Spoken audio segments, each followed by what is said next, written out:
موضوع سخن ہے تانگ۔ ایک مسجد میں نماز کے بعد ایک سائل اٹھا اور پکارنے لگا کہ میری یہ مجبوری ہے، میری امداد کرو۔ میں آپ سے مانگتا ہوں اچھا تو نہیں لگتا کہ میں آپ کے سامنے داڑھی رکھے مسلمان ہو کر مانگ رہا ہوں۔ ابھی اس کی بات جاری تھی کہ نمازی اکتا کر اسے بیٹھنے کو کہتے ہیں، اور حضرت امام صاحب اسے کہتے ہیں ذرا دبکا لگا کر خاموش ہو جاؤ، یہ کوئی مانگنے کی جگہ ہے؟ مسجد کے اندر نہیں، باہر مانگو، جاؤ باہر کھڑے ہو جاؤ۔ پسینے میں شرابور وہ بکاری خاموش ہو کر مسجد کے باہر کھڑا تھا، اور میں سوچوں میں غرق ہوں کہ اس نے کس سے مانگا، اور کیا مسجد مانگنے کی جگہ نہیں ہے؟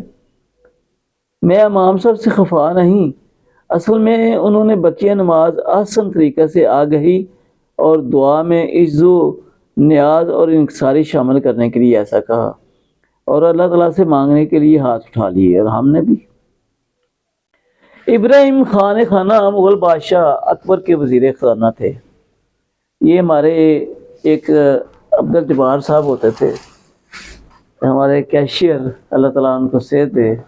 میں اپنے آفس سے AMS آفس سے فنانس سے نکلتا تو ساتھ آگے کیشیئر کا روم ہوتا تھا، تو میں پھر ان کو یہ شعر سناتا۔ ابراہیم خان خانہ مغل بادشاہ اکبر کے وزیر خزانہ تھے۔ وہ بادشاہ کے حکم پر بخشش کرتے مگر اپنی آنکھوں کو نیچے رکھتے۔ اصل میں آج کل میں AMS فنانس ہوں، اور کسی نے شاعری میں اس کا یوں تجزیہ کیا ہوا ہے، ہندی مکس اردو ہے۔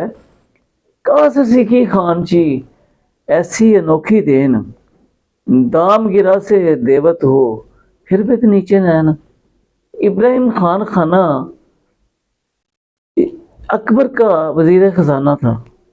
وہ جب بھی کسی کو بخشش دیتا یا کوئی وظیفہ دیتا یا پیسے دیتا تو وہ اپنی آنکھیں نیچے رکھتا تھا۔ تو کسی نے کہا کہاں سے سیکھی خان چی ایسی انوکھی دین، دام گرا سے دیوت پھر بھی تو نیچے نین۔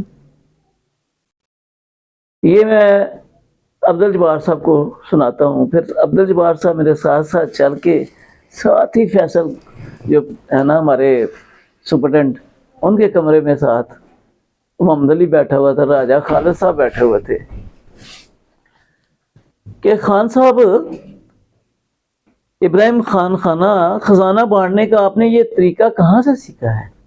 کیا کہ آپ اپنی جیب سے پیسے دیتے ہیں مگر اپنی نگاہیں نیچے رکھتے ہیں؟ تو ابراہیم خان خانہ جواب میں ارگزاشت کرتا ہے، دیون ہار ہی دیت ہے جو دیون ہے دن رین، لوگ بھرم مجھ پہ کریں اس ود نیچے نین۔ کہ اصل ذات تو اللہ ہی کی ہے جو رازق ہے، دن اور رات لوگ سمجھتے ہیں کہ میں انہیں دے رہا ہوں، اس لیے شرمساری سے نگاہیں نیچی رکھتا ہوں۔ اصل میں تو رازق کی تلاش ہونی چاہیے، اور تم سارے فقیر ہو اور اللہ تعالیٰ غنی ہے، تم سارے اسی کے محتاج ہو۔ مفہوم قرآن۔ علامہ اقبال بھی فرماتے ہیں تو غنی از ہر دو عالم من فقیر، کہ اللہ تو غنی ہے دونوں جہانوں میں سے ہر ایک کا، اور میں حقیر اور فقیر ہوں۔ میں عبدالجبار صاحب کہنے لگے سر لکھ دیں، ہمیں ٹائپ کروا لیں گے۔ میں نے کہا اچھا۔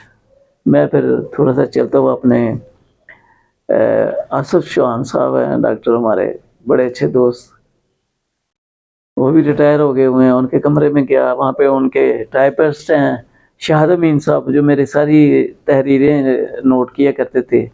تو میں ادھر سے نکلا تو اپنی دھن میں چلا کہتے ہوئے رستے میں ڈاکٹر سعید احمد شاہ صاحب مل گئے، AMS صاحب ہمارے بڑے پیارے نورانی شکل والے، دودھ دی طرح مکھن ملائی ورگا انہوں کا چہرہ ہے۔ تے من کہتے کتنے جا رہے ہو؟ میں بول رہا سا تسی بادشاہ ہو